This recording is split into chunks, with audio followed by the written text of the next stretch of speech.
this is part 1 of the series. There's 2 other parts. The next one's going to be February 20th, and then the other one is March 20th. And so you'll see listings. If you haven't signed up for all 3, I highly recommend it. Dr. Meyer is very established by giving this presentation. He's given it to a couple synagogues around.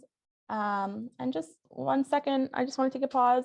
I would like people to remain muted just because there's some background, and it'll just help if you do have a question, and you're more than welcome to unmute, but just for now. Okay, back to the conversation. Dr. Meyer has his studies in East Asian studies. His main area of focus is intellectual history of ancient and medieval China. He's lived in Asia, he lived in China, Taiwan, and also in Japan. He's written multiple books for this. But we were talking earlier, and so don't get too scared. It's not just Asian history. He has multiple tricks up his sleeve. He is he's part of the cultural committee of his synagogue, and this is where he formed the talk for today. And so it's very insightful. I hope people are interested in learning more about Zionism and sharing what they learned in this program to others around them. All right, I'm going to pass it to Andrew, and he has a nice presentation to go along with his talk. And so you're now welcome to share your screen. Hello, everyone. Thank you. Can everyone hear me? Just somebody give me a thumbs up. All right. Thank you, Jessica, for that introduction. Thank you to the Jewish Heritage Museum for inviting me, and thank you all for attending. So I'm going to share my screen. This is always a little bit of a dicey maneuver. All right, it seems to have worked, though.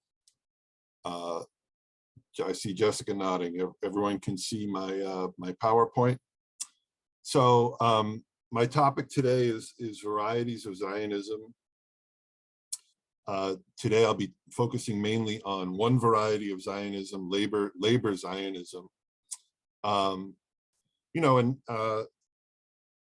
people may have varying levels of familiarity with this topic. I hope if you're someone who's very well informed about the history of Zionism, there'll still be something in my presentation for you. And you know, if it was a surprise to you to hear that there are different varieties of Zionism, then you've come to the right place. So, you know, as Jessica was explaining, my main field as a historian is Chinese history, but I've been interested, of course, as a Jewish American, I've been interested in the history of Israel and the history of Zionism all my life, and I volunteered to put this together for my own congregation B'nai Israel in Robson. And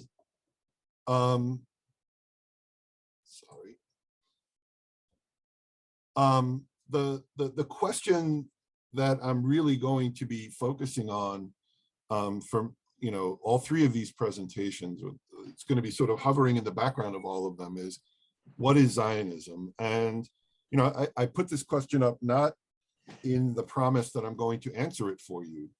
The goal of this presentation is to convince you that there really is no answer to this question. There are so many different forms of Zionism. In essence, there are as many Zionisms as there are Zionists, and that I think it's very common to believe that there is one answer to this question. You know, very often when I first put this up and suggest, well, there isn't an answer to this question, people say, well, doesn't it just mean you love Israel if you're a Zionist? The love of Israel is Zionism. Not really. I hope to sort of persuade you that this question is really quite complicated. And so that's one goal. The other goal is to say that I'm not trying to just be sort of gratuitously provocative and obscurantist. I'm not just trying to muddy the waters here. I really feel that giving some attention to this question is really helpful and can be really meaningful to us as Jews, as Americans, as people who care about Israel and as people who care about Zionism. But the more informed we become about the background of this question, the more constructive our participation in the politics surrounding this question can be potentially. So, you know, and here, let me give you one example of an answer to this question, what is Zionism? This is a photograph of the interior of Congregation B'nai Israel, my synagogue. Here we are facing the Ark. The Ark is faced in Jerusalem stone. So Zionism is very central, or a form of Zionism is very central to the religious life at B'nai Israel. And B'nai Israel, in a sense, sort of has its own answer for this question and projects its own answer, or at least its own array of answers. So as we face the Ark, we're looking at Jerusalem, we're oriented toward Israel. And on the sides of the sanctuary, there are these stained glass murals. This is the stained glass mural to the left of the congregation, which you can see it has symbols of that represent cyclical time, the different moments of the Jewish festival year, of the Jewish religious calendar, the Sabbath, Hanukkah, Rosh Hashanah. These murals represent the sort of the cyclical rhythms of Jewish life. On the other side of the synagogue, there's a series of murals that represent linear time, that represent the history of the Jewish community extending from the distant past, the origins of Judaism, up into the present day. And you see it begins with the revelation at Sinai and the exodus from Egypt and the burning bush. It goes through David and Shlomo. You see that if you can read the Hebrew names there. And as we move further and further toward the present, we get to the Holocaust, the flames in the center, the different catastrophic cataclysms of Jewish history. And then we end with a kind of Zionist moment, the founding of the state of Israel. You can see Jerusalem, Tel Aviv, the Yad Vashem memorial represented here. And you see the three names, Ben-Gurion, Herzl, and Weizmann. So, you know, these three figures in the history of Zionism are being represented as continuous with these three founders of Judaism. You know, it goes Moshe, David, Shlomo, Weizmann, you know, Herzl, Weizmann, Ben-Gurion. And the idea that all of these figures exist along a kind of continuum is sort of one answer to what Zionism is, that Zionism is the natural resolution of the history of the Jews extending back to the time of the burning bush. And, you know, look, that's one view. And it's one that one is entitled to adhere to, but it's certainly not the only view. And it's a view that would have, I think I can show you today, would have really, really surprised the three men who are being depicted, whose names are being put on the window here. If you had told Weizmann and Herzl and Ben-Gurion that, oh yeah, you're of a piece with Moshe, David, and Shlomo, they would have been really surprised. This would have been really counterintuitive to their own understanding of what Zionism was and what it was that they were doing. So, you know, this is one example of the kind of discord, the potential problems involved in trying to come to a single answer of what Zionism is, what Congregation B'nai Israel represents as Zionism, and what the founders of Zionism would have understood as the essence of what they were up to would be very different. And the thing is that if one goes back to the founding days of Zionism itself, one finds that there was no consensus about this question of what is Zionism among the early Zionists themselves. And really, discord and lack of consensus about what Zionism is have marked the Zionist movement from its very beginnings and continue to mark it all the way down to the present day. So if we go back to the beginning, you know, I was always told as a young man Zionism began with Theodor Herzl. He was the founder of Zionism, and Theodor Herzl kind of passed the, sort of like what we see on B'nai Israel's window. You know, Herzl passed the ball to Weizmann, Weizmann passed the ball to Ben-Gurion. But in fact, the situation, the story was much more complicated. Herzl, of course, was a very important and very influential leader. But one of his contemporaries, this man, Ahad Ha'am, his real name was Asher Ginsburg. He went by a kind of assumed name of Ahad Ha'am. Some of you may have heard of him already, some of you may not have. He was a very, very prominent Zionist and a contemporaries of Theodor Herzl. And this is what he had to say about Herzl. Right? So Ginsburg went to the first Zionist Congress. He was not impressed with what he saw at the first Zionist Congress. Already the friction between him and Theodor Herzl was very palpable. There's a story, it may be apocryphal, that Max Nordau, who was one of Herzl's chief lieutenants, went up to Ginsburg and they were talking, and Nordau said to Ginsburg, "Are you even a Zionist?" And Ginsburg said, "I'm the Zionist," meaning you're not a Zionist. I'm a real Zionist. You're a phony Zionist. So what did Ginsburg have to say about Herzl? The Western Jew, and the Western Jew here, he's talking about Theodor Herzl. Theodor Herzl is, for him, the representative Western Jew.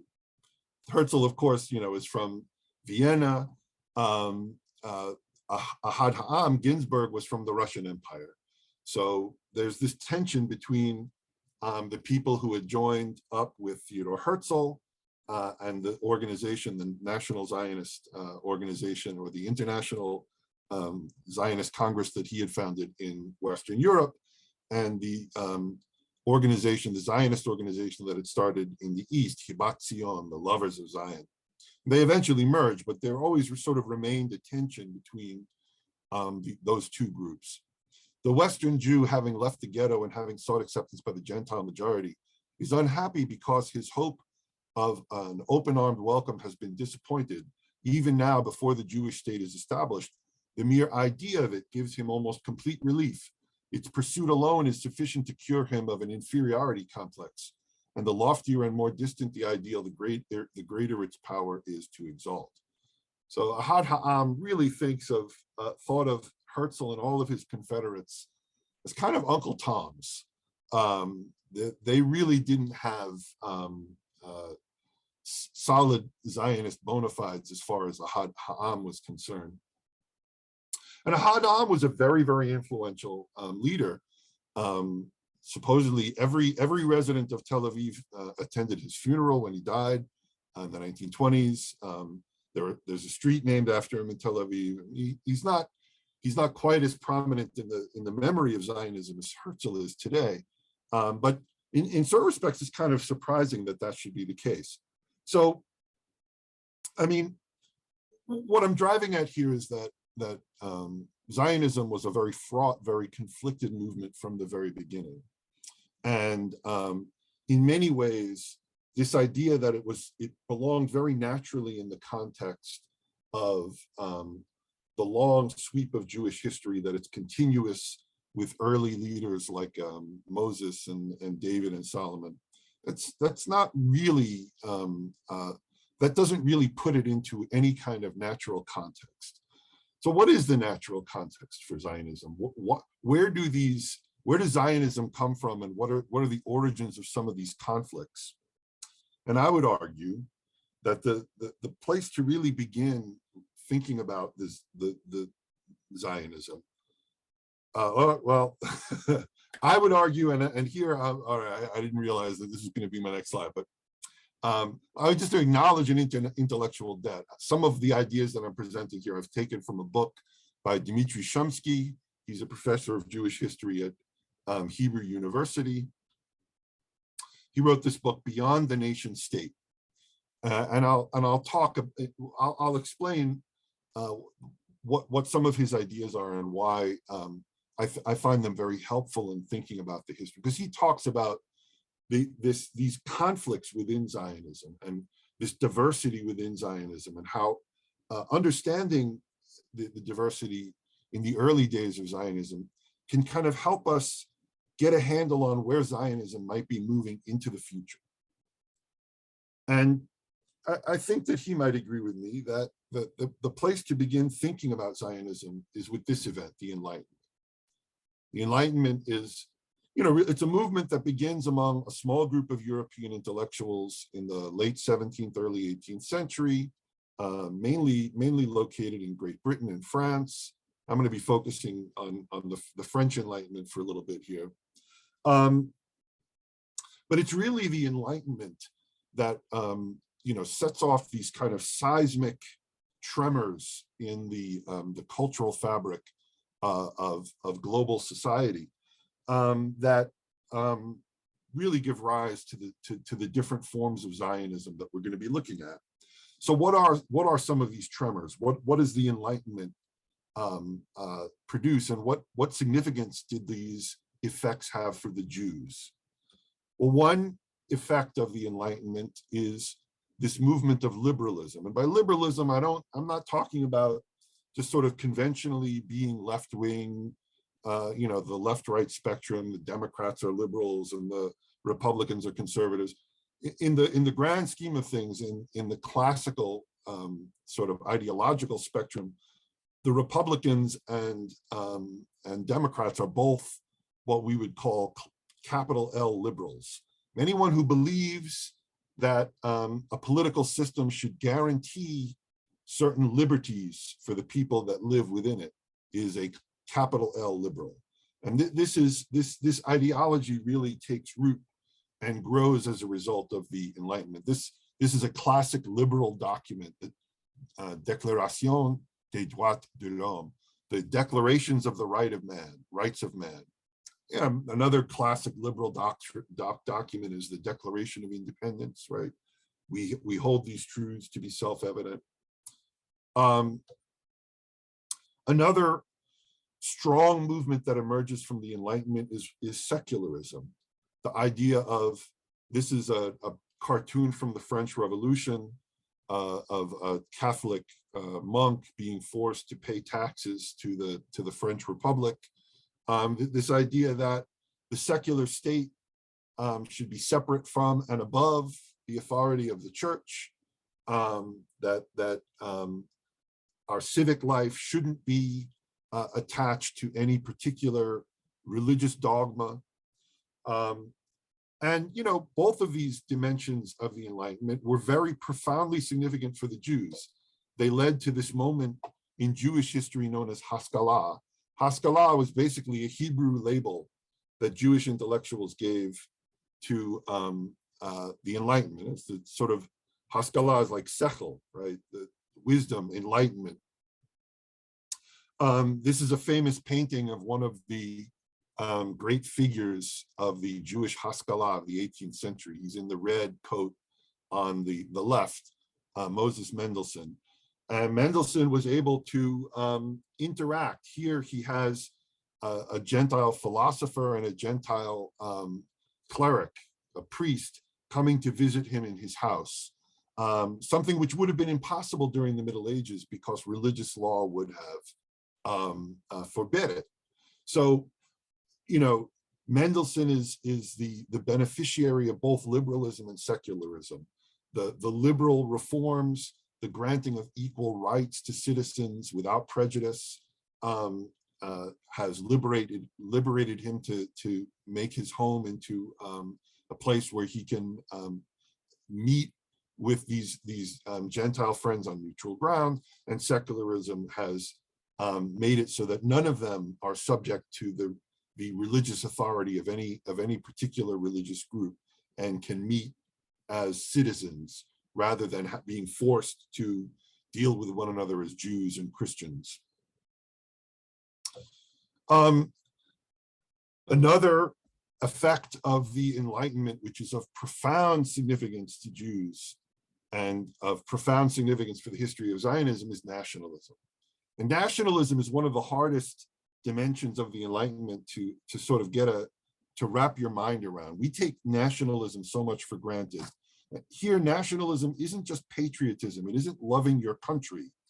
It's a completely new way of imagining political participation, of imagining the political community that begins to emerge in the 17th and 18th century and begins to spread around the world. You know, nationalism has become so hegemonic that the world is now effectively divided into nation states, 190 some odd nation states. But that was not the case for most of recorded history. For most of recorded history, nation states didn't exist. Different kinds of political communities are what people lived in. So all of a revolution like the French Revolution, it was liberal in character, it was secular in character, it was also national in character. It was about transforming France from a dynastic realm, from the patrimony of the Bourbon kings, into a nation. And one of the characteristics of nationalism, this is La Marseillaise, right, is that the nation becomes a kind of abstract ideal rather than having to be identified with a particular monarch, with a particular throne. The nation can be abstracted into something like a goddess. The nation can become so abstract, and I'm just giving you an example. Here's an example of a nationalist thinker of the Enlightenment, Johann Gottlieb Fichte. He has this speech in 1806 to the German nation. The first original and truly natural boundaries of states are beyond doubt their internal boundaries. Those who speak the same language are joined to each other by a multitude of invisible bonds by nature herself, long before any human art begins. From this internal boundary, which is drawn by the spiritual nature of man himself, the markings of the external boundary by dwelling place results as a consequence. So he's talking about the German nation. And what's intriguing is that in 1806, he's talking about a nation that doesn't exist and has never existed. Germany is this jigsaw puzzle patchwork of what he's calling Germany is this jigsaw puzzle patchwork of little principalities and baronies and duchies, which he says should be joined together into a common nation. So he's talking about a nation that on the map doesn't exist, but he claims exists in nature. And you know, I think you can see some of the obvious implications for Zionism. Most forms of Zionism, not all of them, are forms of nationalism. Nationalism has many different varieties, but you know, this ability to create a political community that's so abstract you can talk about it before it even exists in the real world. That's one dimension of nationalism that has profound implications for the history of Zionism. And even before Zionism emerges, nationalism begins to have very, very profound impact upon the Jews, especially the Jews of Europe. And it's a double-edged sword. Some of these impacts are good.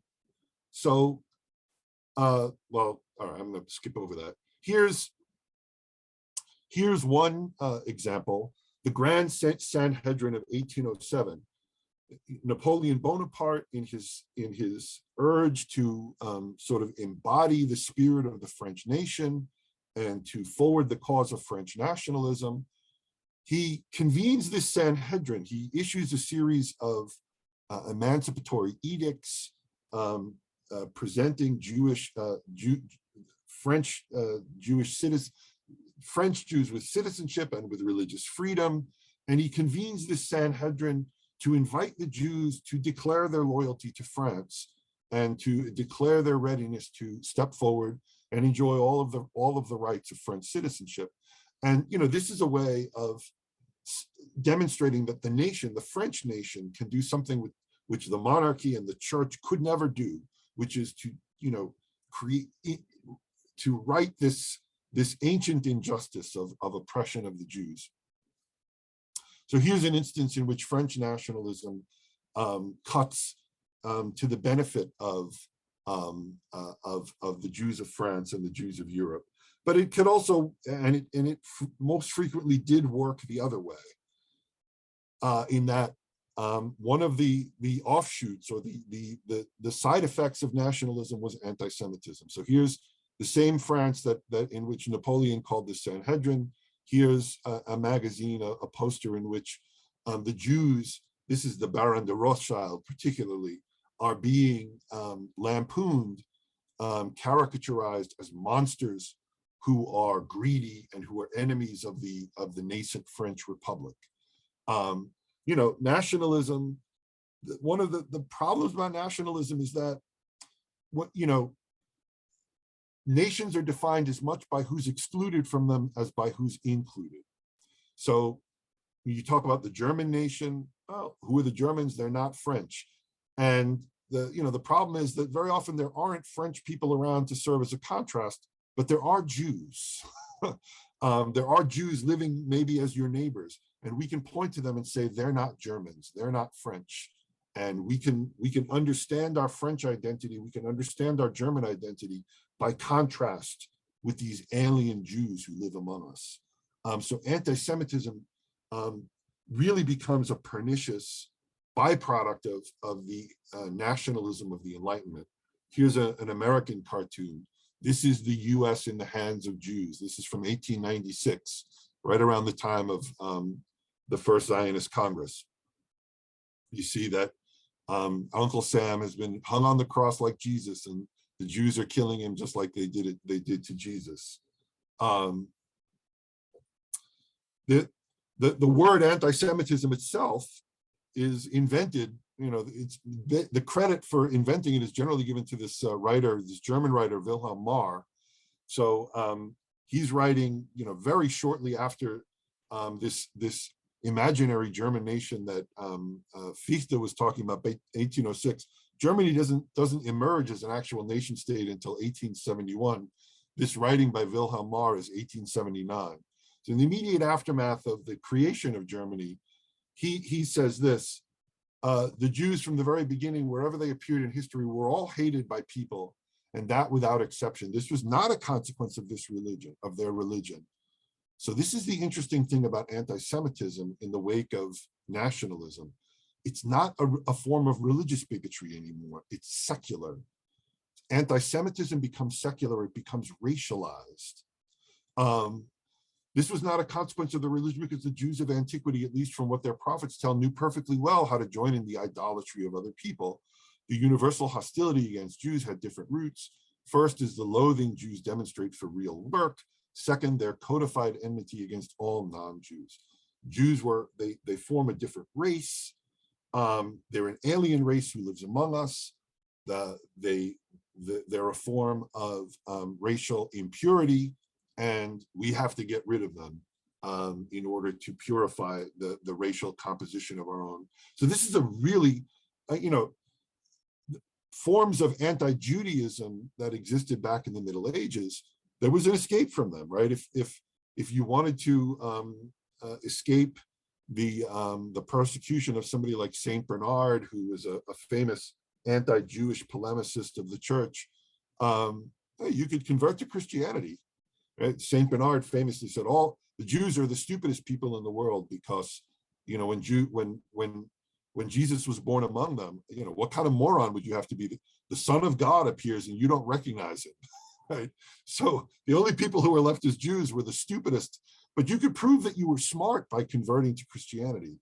But there's nothing you can do to escape the anti-Semitism of somebody like Wilhelm Marr, because your Jewish identity is no longer a religious matter. It's a matter of race. It's a matter of blood. So this creates, by the end of the 19th century, this creates a series of catastrophic crises for the Jewish populations of Europe. There's a series of pogroms that take place throughout the Russian Empire that take thousands of Jewish lives, extraordinarily violent. The US ambassador in Russia writes home, he can't believe the sheer brutality of what he's witnessing.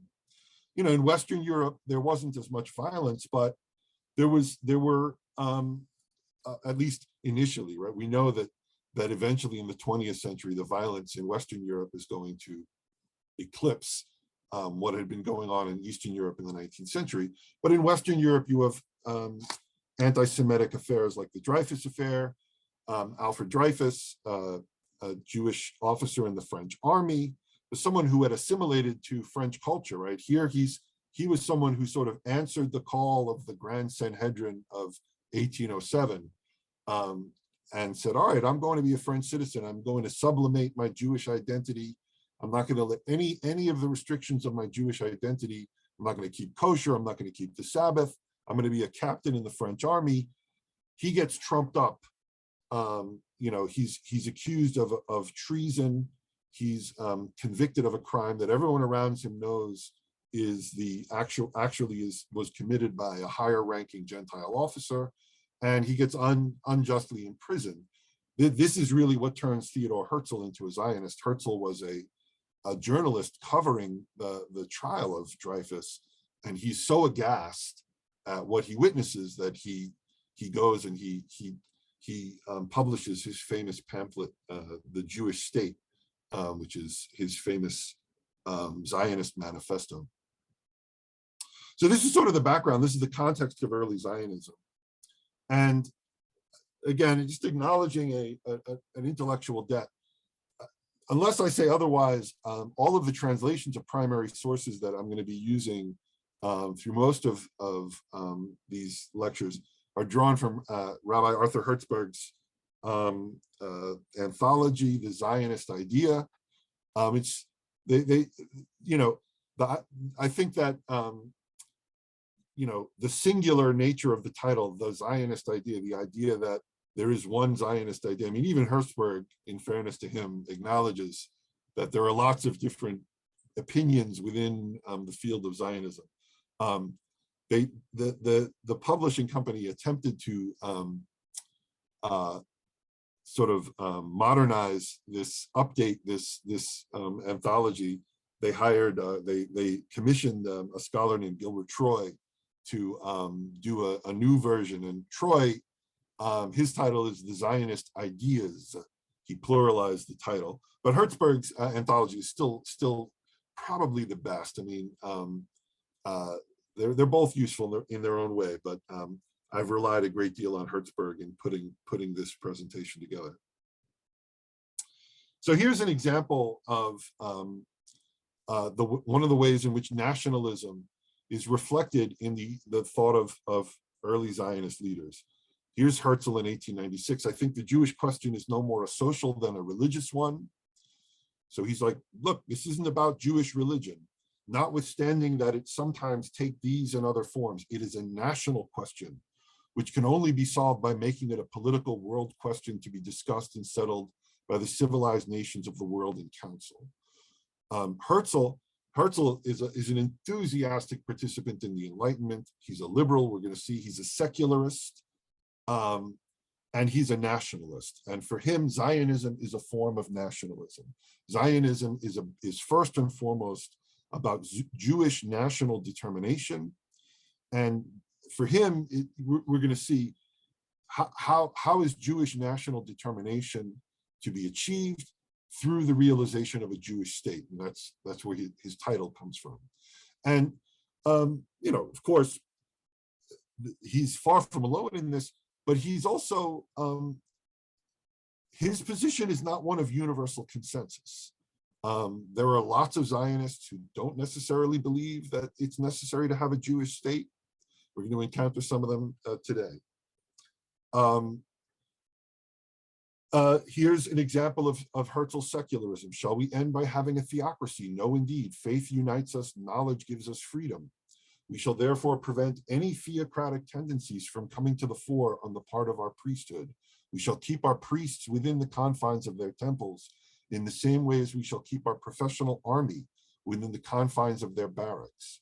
So here's liberalism and secularism. The liberal says we're going to keep the army in their barracks, right? We're going to make sure that everyone's rights are guaranteed and the state is not going to be able to use coercion to deprive you of your rights. And he's a secularist. No one's going to be subject to arbitrary religious authority.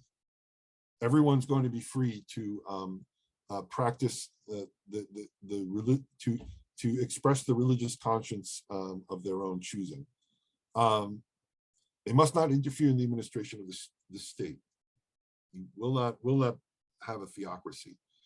So, his perspective, I'm returning now to Ahad Ha'am, if you think back to this other early Zionist leader.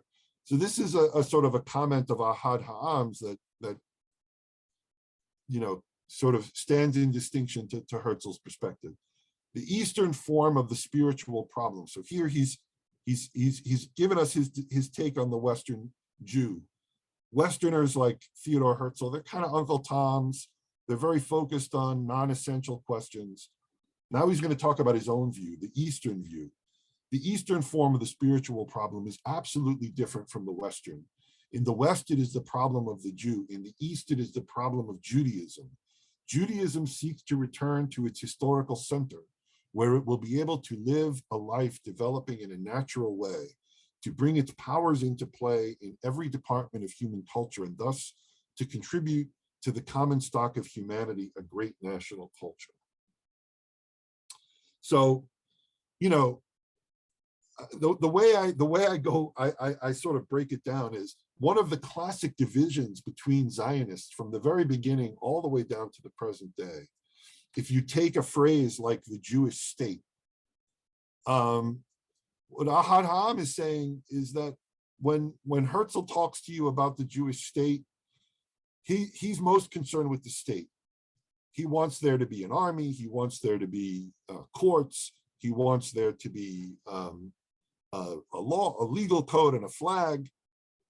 When I talk to you about a Jewish state, my concern is that it be Jewish. I'm worried about the Jewish part. Herzl doesn't care about the Jewish part. Herzl's a Gentile in Jews' clothing. I mean, and this is really, in essence, what Ahad Ha'am is. And Ahad Ha'am has something of a point. When he calls Herzl sort of a wannabe Jew or a Holly-golightly Jew, here's another excerpt from Herzl's Jewish State. We cannot converse with one another in Hebrew. Who amongst us has a sufficient acquaintance with Hebrew to ask for a railway ticket in that language? Such a thing cannot be done. Yet the difficulty is very easily circumvented. Every man can preserve the language in which his thoughts are at home. Switzerland offers a conclusive proof of the possibility of a federation of tongues. We shall remain in the new country what we are here.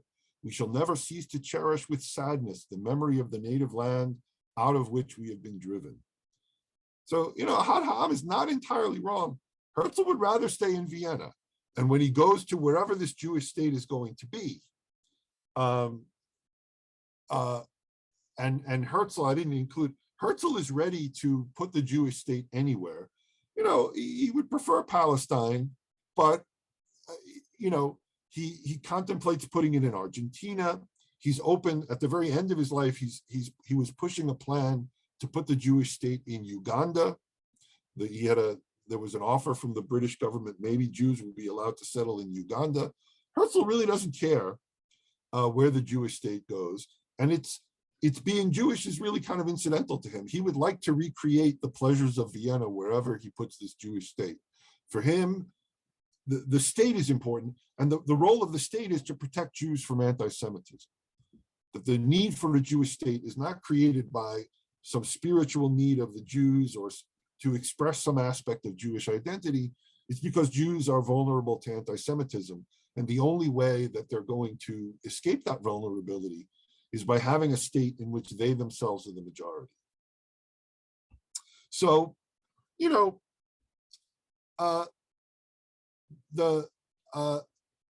and this leads to some surprising things. And I'm going to go to my next slide.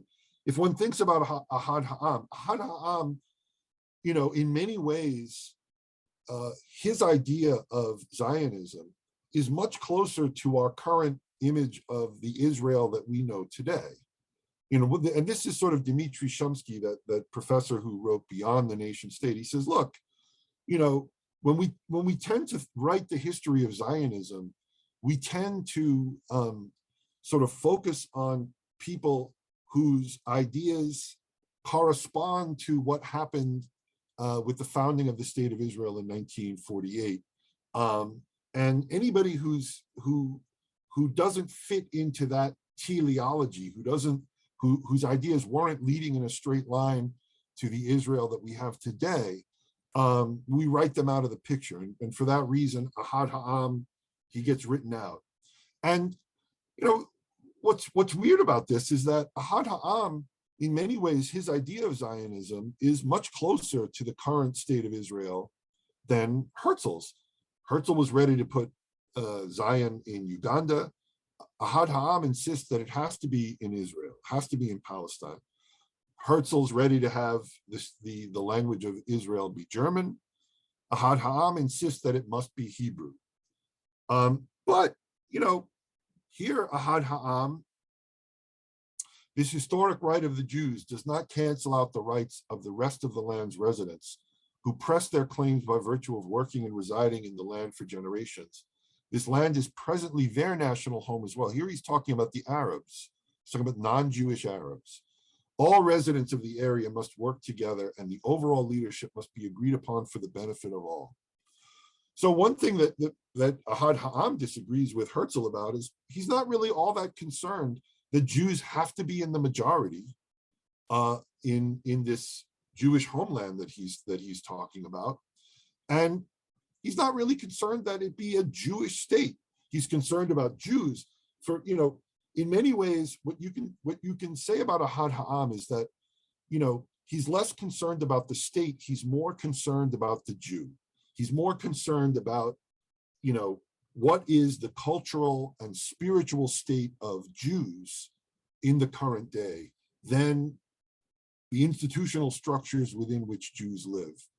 And as long as the spiritual and cultural conditions of Jews are progressing in ways that he likes, he really has no issue with Jews sharing a state with non-Jews, with Arabs.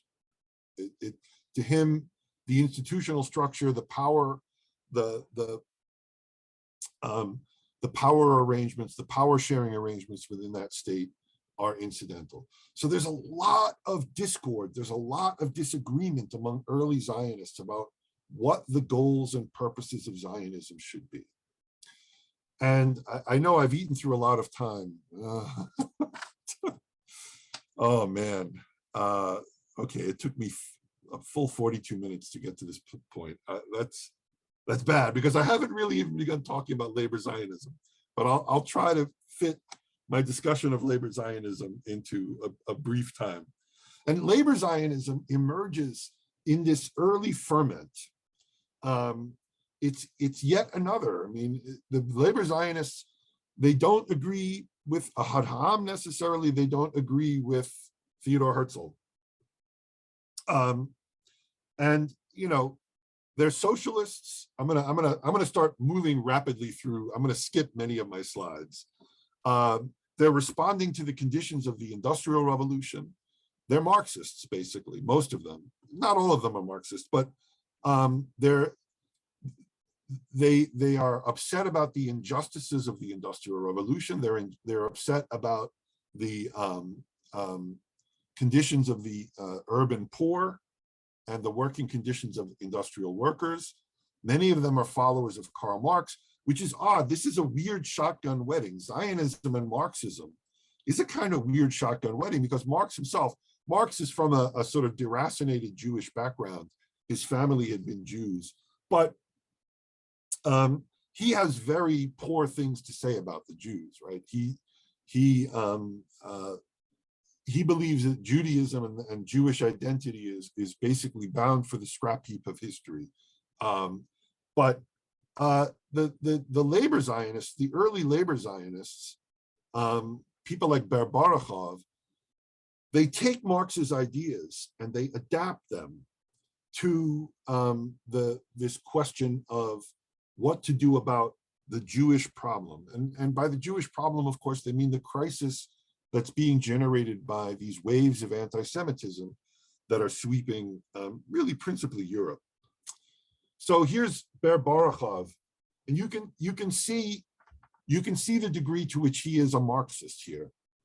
The emancipation of the Jewish people either will be brought about by Jewish labor or will not be attained at all. But the labor movement has only one weapon at its command, the class struggle. Zionism can only be realized if proletarian Zionism can be realized. So it's weird, initially the labor Zionists, if we're measuring them on a scale of who do they agree more with, Theodor Herzl or Ahad Ha'am. In a strange way, they're kind of on Ahad Ha'am side, in that they agree with Ahad Ha'am that the shape of this Jewish state is not really what matters. It's the state of the Jewish community itself. And what is it about the Jewish community that needs to be changed? Jews have to be proletarianized. Jews have to join the industrial working class. And this speaks to the economic history of the Jews. Jews had been, by various facts of geography and discrimination, had been barred from entering the industrial proletariat. They had been forced to be sort of petty laborers, shopkeepers, petty bourgeois, and Marxist thinkers like Ber-Borachov say that, well, in order to improve the conditions of Jews everywhere, Jews have to make a concerted effort to join the proletariat. They have to join the working class. And that's the central goal of labor Zionism, at least initially. A non-Marxist, an example of a non-Marxist labor Zionist would be Aaron David Gordon. He has very little truck with Marx, but he agrees with Ber-Borachov, basically. The Jewish people has become accustomed to every form of life except to a life of labor. It will require the greatest effort of will for such a people to become normal again. Labor is our cure. Only by making labor for its own sake our national ideal shall we be able to cure ourselves of the plague that has affected us for many generations. So Gordon, even Gordon, who's not particularly Marxist in his outlook, agrees with people like Ber-Borachov that Zionism should be about proletarianizing the Jew. It's not necessarily about building a Jewish state. It's about building a Jewish working class. And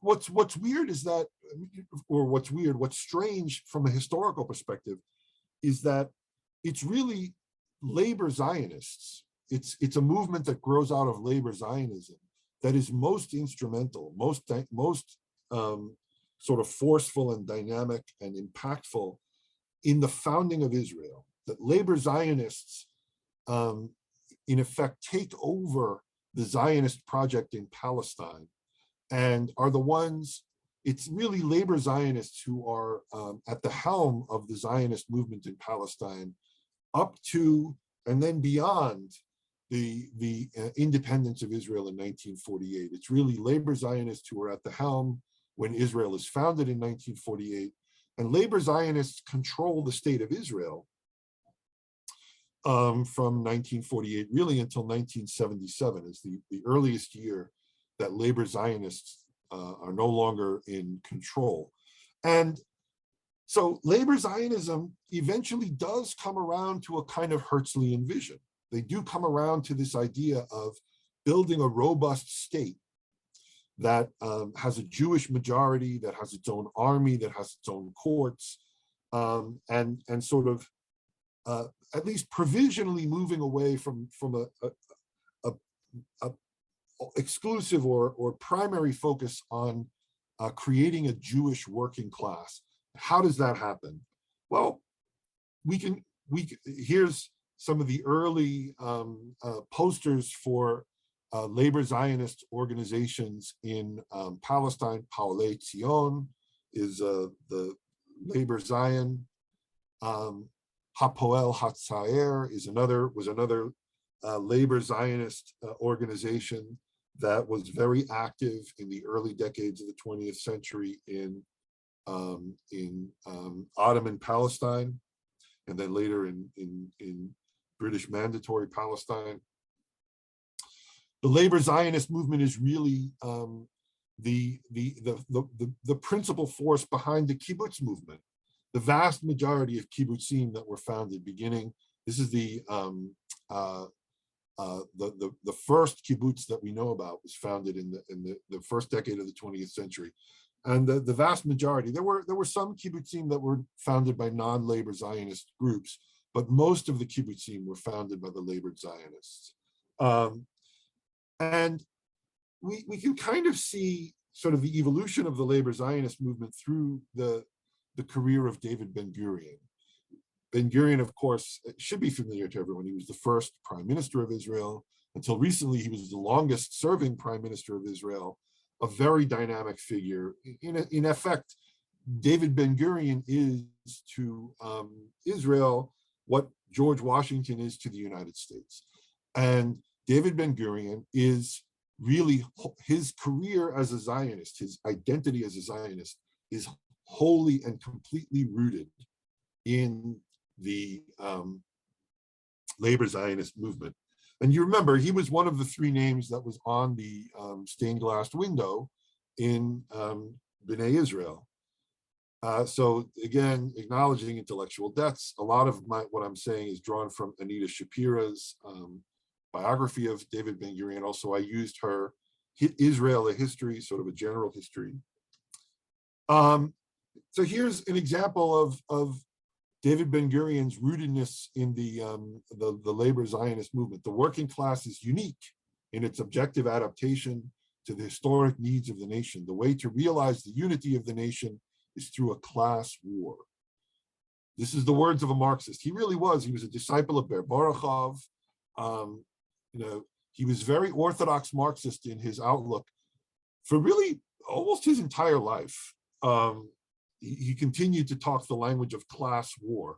Class war, of course, being at the heart of Marx's vision of a socialist revolution. The Jewish people is not a proletarian people. There are no sons of the proletariat to assure the success of its revolution. The mission of the Jewish revolution is to transform the Jewish people into a laboring people.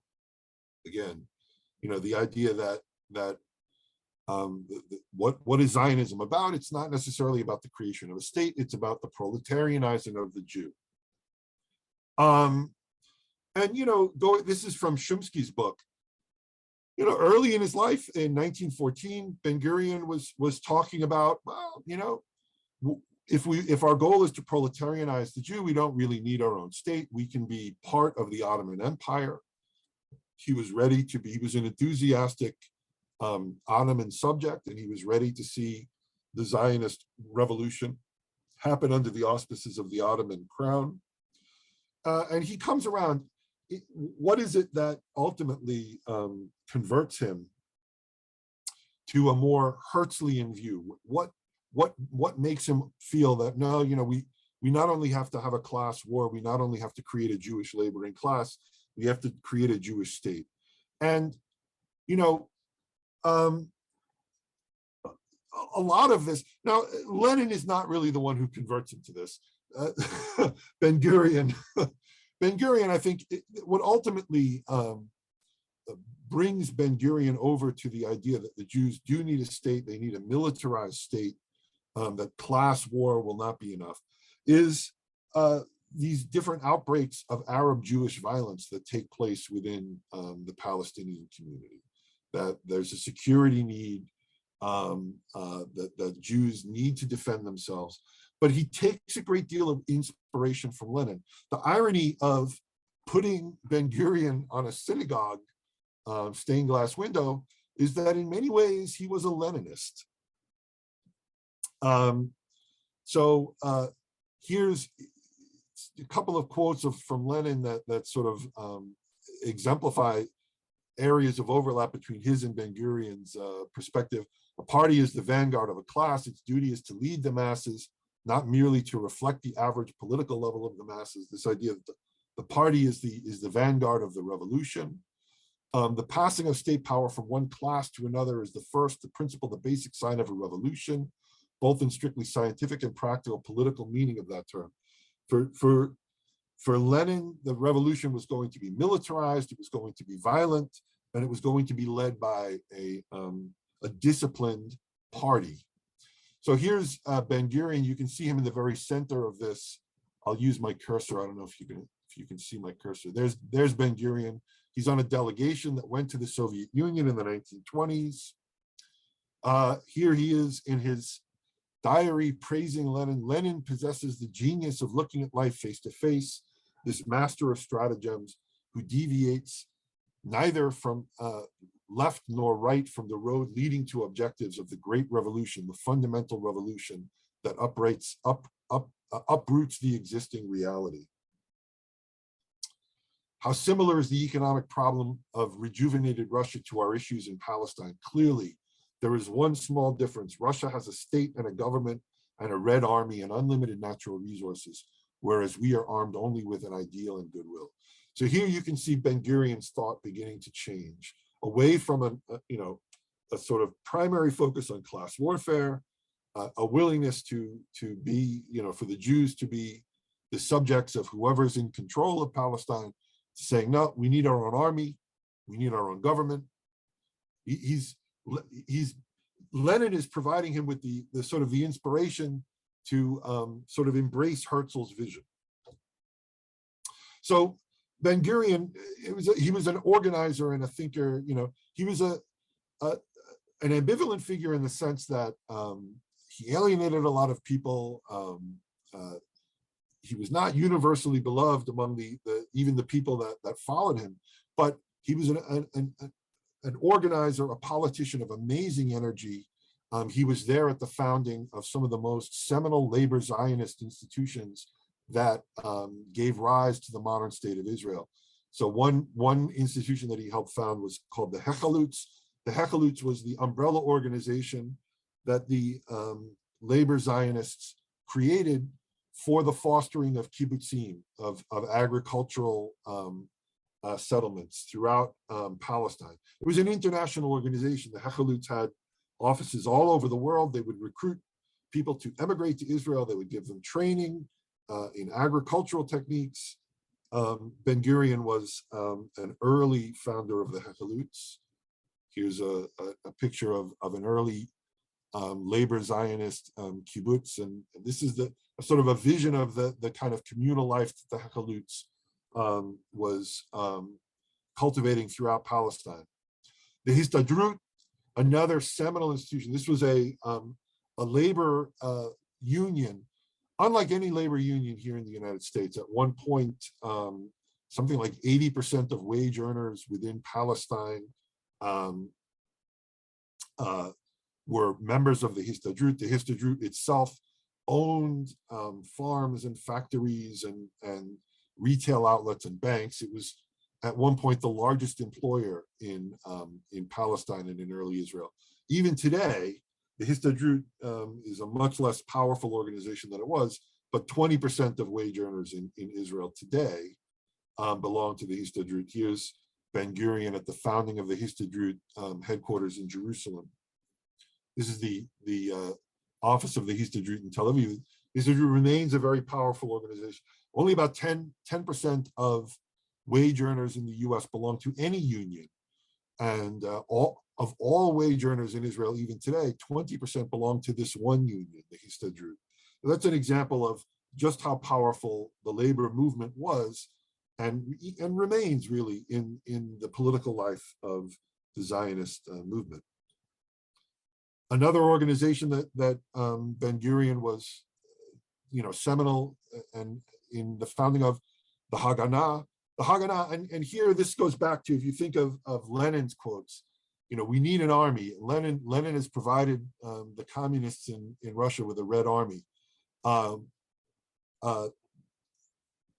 Ben-Gurion cultivated the Haganah as the armed wing of the labor movement. So the Haganah, of course, became one of the major nuclei around which the Israeli defense forces were constructed. But initially, the Haganah were the armed wing of the labor movement. And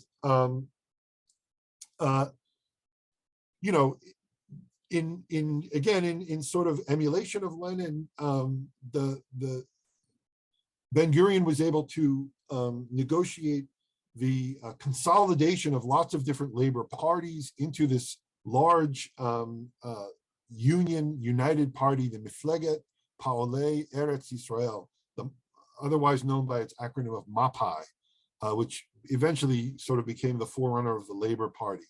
But you can see MAPAI, and here you can see the Leninist inspiration, because what you have here on this early MAPAI poster is what I call the Leninist Holy Trinity. Soldier, farmer, worker. soldier, farmer, worker. This is an early Bolshevik political poster.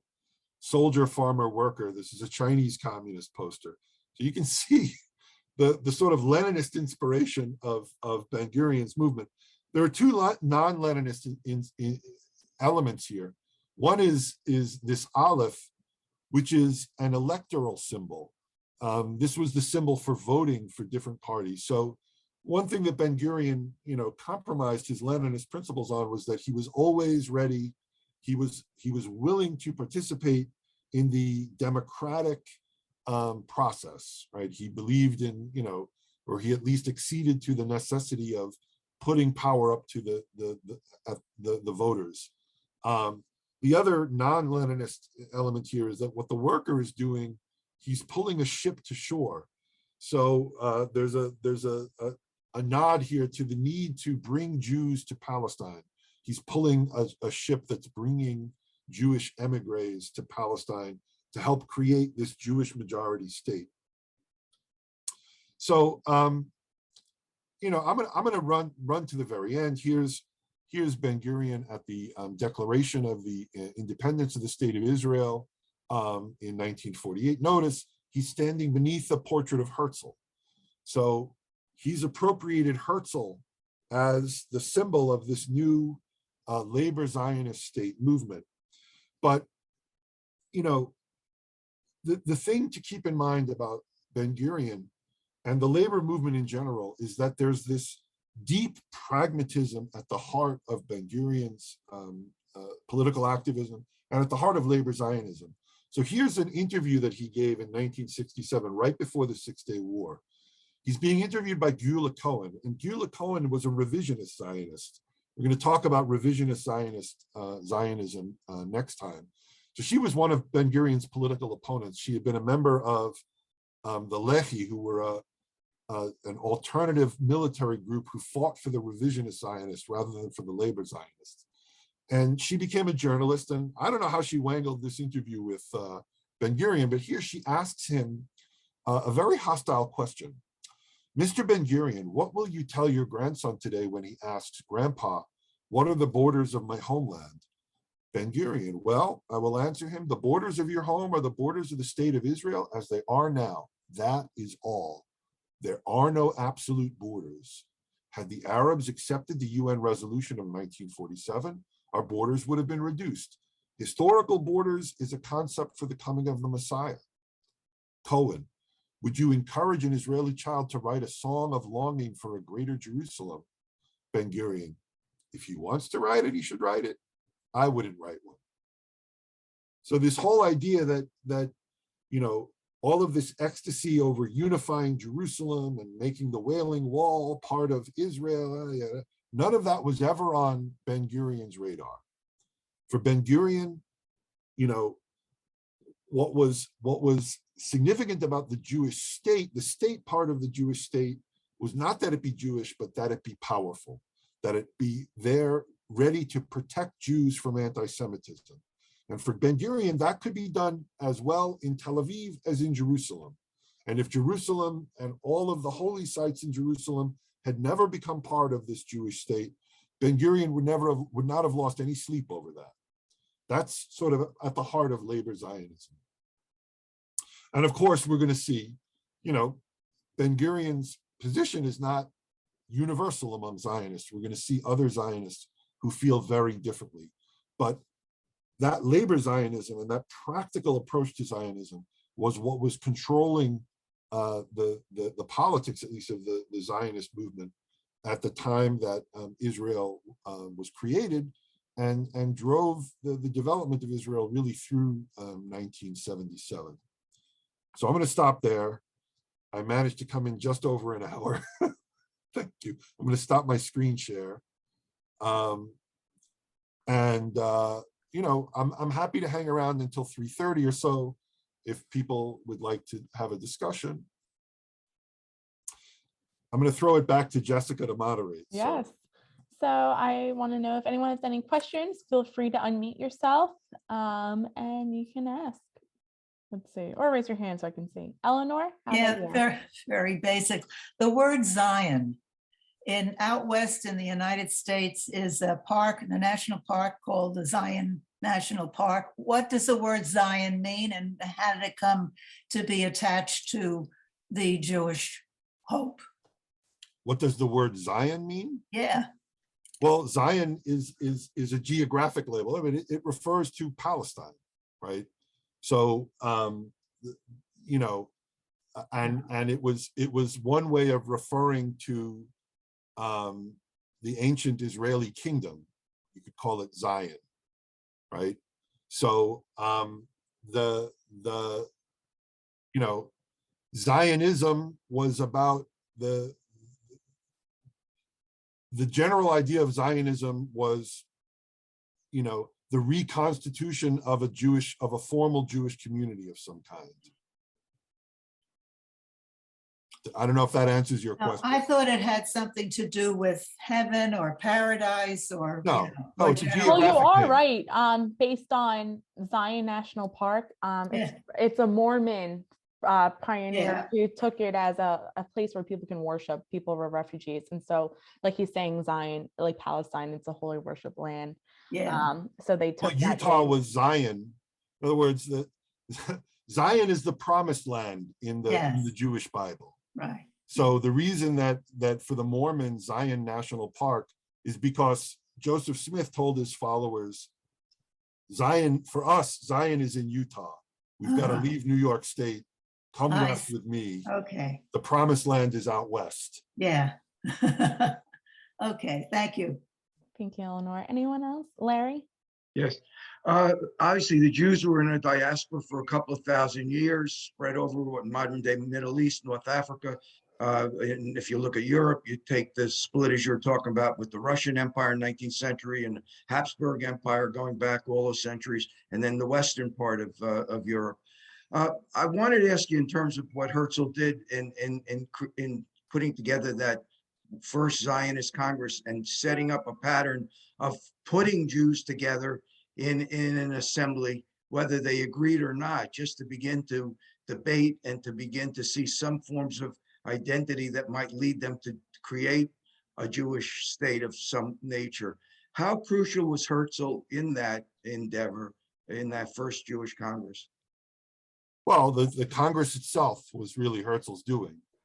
And, you know, so I think one of the things that made Herzl so prominent was that he was a very, very successful political organizer. And he was able to wrangle, he really was like herding cats. He was able to get all of these people who had different ideas about what Zionism should be and what the goals of Zionism should entail, and, you know, get them to join a common political organization and to begin to organize. And so, you know, he invented a number of mechanisms that facilitated and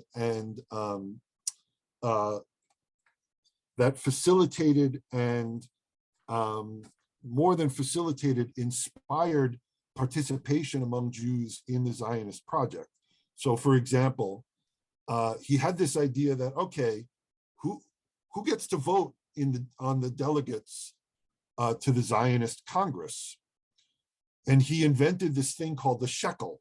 And he's the one who sort of, you know, and of course he took the name from the money of ancient Israel, and it's now the money of the Israeli state. But his organization would print out these sheklim, and if you bought a shekel, you got one vote, right? To vote on a delegate for the Zionist Congress. And it was very ingenious because it raised money for the organization. It got people thinking in terms of the pragmatic possibility of this new community. And it gave them a kind of structure for their participation. So, you know, and you know what I'm saying, Larry, like that was ingenious. And it was that kind of organizational genius that made him so prominent. You know, and he really wasn't the earliest. Before Herzl, in the East, in Russia, where Ahad Ha'am first joined the movement, the man who first inspired people to begin organizing was a man named Leo Pinsker. He wrote a pamphlet called Auto-Emancipation, which at one point was much more famous than Herzl's Jewish state, and slightly different in emphasis and has some slightly different ideas. But it was that pamphlet that drew people like Ahad Ha'am into the movement. But, you know, Pinsker died 10 years after he wrote the pamphlet in 1885, I think, you know, 10 years before Herzl even had the idea of becoming a Zionist. And then he died before the first Zionist National Congress. So, you know, Herzl had much more success and was a much more dynamic organizer than Pinsker. And that's how he became the man who was remembered. Right. Can I just follow up with something just a little different? Of course, you were talking about Herzl, Weizmann, and Ben-Gurion. So just to talk about Weizmann and the whole importance of the Balfour Declaration and what happened in Britain, and frankly, President Wilson's involvement in that to a great extent, and Louis Brandeis. I'm going to try to get a couple of questions in, and that's one. And the second is just the whole question of the Hebrew language. It is the miracle of creation of a state of Israel in our recent times. And the other is the re-establishment of a living language that had really only been used for study and mainly for prayer. How important was that in it? I'm throwing a couple of questions, but I appreciate your answers. Extremely important to have Hebrew. Well, you know, again, the question of the English language was one of the Hebrew language was one that the early Zionists were divided on.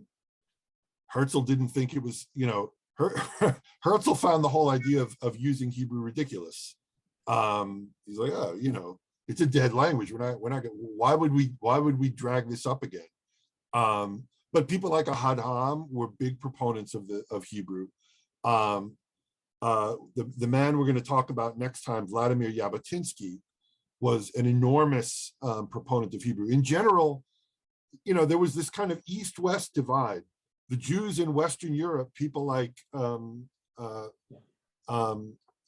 Herzl and Max Nordau, people who were really very, very enthusiastic participants in Enlightenment culture, they were not all that enamored of Hebrew as a national language.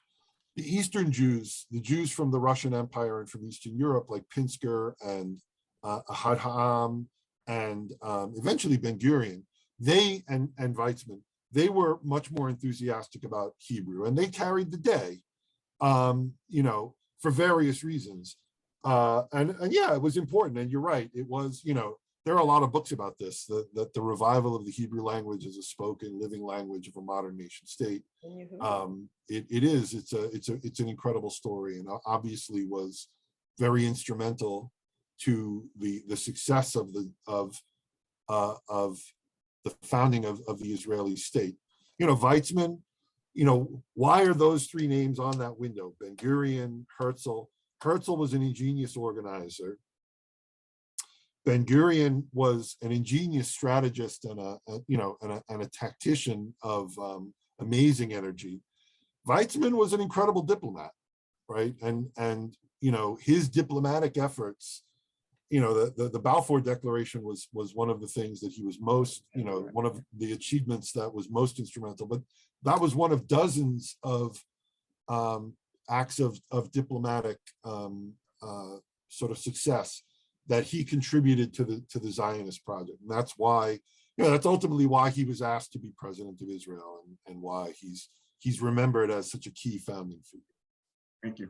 All right, and Judy and Jerry, let's see. Yeah, the question I have is, when we started talking about the development of Zionism, we went back to France around 1800. But wouldn't you also have to go back to references in the Hebrew Bible with the love of Zion and Jerusalem, and how that was paramount, whether it's in the liturgy, or whether it's in the Bible itself. Would that be the early beginnings? You know, look, you're not alone. I'm sorry, I'm seeing Judy's name, and you saw Yes, that's I'm Jerry. Jerry, or Mr. Pitkowski, I can call you. Okay, that's all right. We should. Why should we be on a first name basis? But oh, you're not alone in seeing the roots of Zionism in ancient Israel, and certainly, in other words, an aspiration to return, you know, next year in Jerusalem. Those kinds of aspirations were part of Jewish culture over the long term. You know, the question of do those amount to Zionism are a sort of an academic one. What I'm trying to get people to think about is that, you know, would those things have led to the state of Israel necessarily? And my argument is that no. You know, because, you know, one of the things that was happening as a result of the Haskalah was that, you know, Jews in France, Jews in the German-speaking world were very enthusiastic about saying, well, we can be both Jews and Germans, right? Jewish is a religious identity. And if we're going to have these new states that are where religious freedom is guaranteed and where no one is subject to religious law, well, you know, there's this movement among Reform Jews in Germany to change. They stop talking about themselves as Jews and they begin talking about themselves as Germans of the Hebraic faith, right? So, you know, if those tendencies had sort of come to fruition, well, we wouldn't have Israel. What drives Zionism is the pernicious threat of anti-Semitism and the feeling that, you know, Jews would have to engage in a form of collective political activism that they really don't have any guidance for in the Bible, right?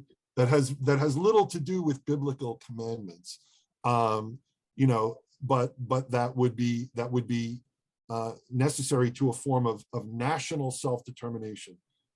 I don't know if that persuades you, but you know, it's one of the people talk about the paradoxes of nationalism. One of the paradoxes of nationalism is that if you ask a French nationalist, you know, how long has France been around? They'll say, oh, well, since Charlemagne, right? France has been France since Charlemagne. But French nationalism has really only been around since the 18th century, right?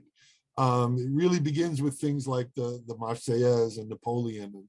You know, there was a place called France before that, but it was a France that understood its own identity in fundamentally different ways. So my argument would be that with Zionism, we faced a similar kind of thing. We had Jews who cherished a Jewish identity that involved a kind of a yearning for the sacred geography of Israel, Palestine, but we didn't really have Zionists. Zionism was a new thing. It was a new political phenomenon in the 19th century. Okay. Since you're on the Judy Jerry screen, can I just add in a little something? First, I want to thank you for your very interesting presentation. But I do want to add that I grew up in a very, very strong labor Zionist house. And my parents belonged to a labor Zionist organization called the Verband Labor Zionist. And I went to a labor Zionist camp, was called Camp Kinderveld. And I can remember Golda Meir coming around doing fundraising, as well as Ben-Gurion. So these, there was a very strong labor Zionist presence here in America, especially I can speak for New York City, for the Bronx, and which I think was very strong and helpful in the development, or certainly helping to finance some of the what Israel needed in its very early days. Absolutely. Yeah. I mean, if I gave any impression to the contrary, there were offices of the Hechelutes here in New York and New Jersey. The labor Zionist, Ben-Gurion made several trips here, Golda Meir, all of the different Zionist leaders of the different sort of branches of the Zionist movement came to America because there was a big Jewish community here. It was a source of human and material capital. And I mean, a lot of prominent American Jews were very active in the Zionist movement, not just as labor Zionists, but as revisionist Zionists, as religious Zionists, and other forms of Zionism drew participation from American Jews too. There were also a lot of American anti-Zionists, right? There were a lot of Americans who opposed the Zionist project for fear that it would, alienate other Americans, right, and would increase anti-Semitism among Americans. So American Jews are like any other community. There's a great diversity of opinion, but you're absolutely right. The labor Zionism had real roots here in the U.S. Great. Any other questions? I would just like to add a personal note. Yes, Can you hear me? Jean. Just Hi, Jean. hi. My father walked from Palestine. I walked from Poland to Palestine in about 1920. And when he got there, the only way he could earn some money was working on the road, building roads, construction, and he was desperate to get his family out of Poland. So he actually stowed away on a ship to come to America to earn the money to get his family. And then tragically, when he sent the money over to his family, they used it to buy things or pay debts or something. And so they never came to Israel or America and perished in the Holocaust.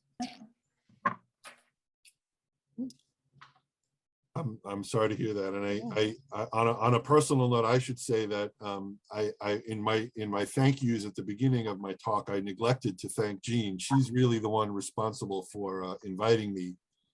She introduced me to the board at the Jewish Heritage Museum and was a champion of my giving these presentations. So thank you, Jean. Most welcome, and it was really the history committee. Yes. Okay. Who Thank you. Jean Thank- leads. She's very humble. Thank you. This was wonderful. Looking Thank forward you. to next month. Next month, right? It's a month from now. Yeah, Thank you all for participating. I really I- appreciate it. I understand you're from Brooklyn College. That's where I teach. Yeah, I'll be in Brooklyn beginning the spring term. I was a student there a long time ago. All of the best people are Great associated. school. Well, great. Thank you so much. Thank you, Dr. Meyer, for presenting. I can't wait to see the next one next month. And there's more programs coming up for the museum. This was a history program, but we have other programming involved with Jewish institutions. March, we have an exhibit opening on Rabbi Sally Priesand. She was ordained in 1972, and so we're at our 50th year anniversary of her ordination. So we will be honoring her shortly. And that is it. The museum is open to the public, except when it is super snowy out. And we are open on Sundays, Tuesdays, and Thursdays. And I hope to see people there. Thank you and have a great day. Thank you Thank very you. much. Thanks. Great program. Thank you. Stay well.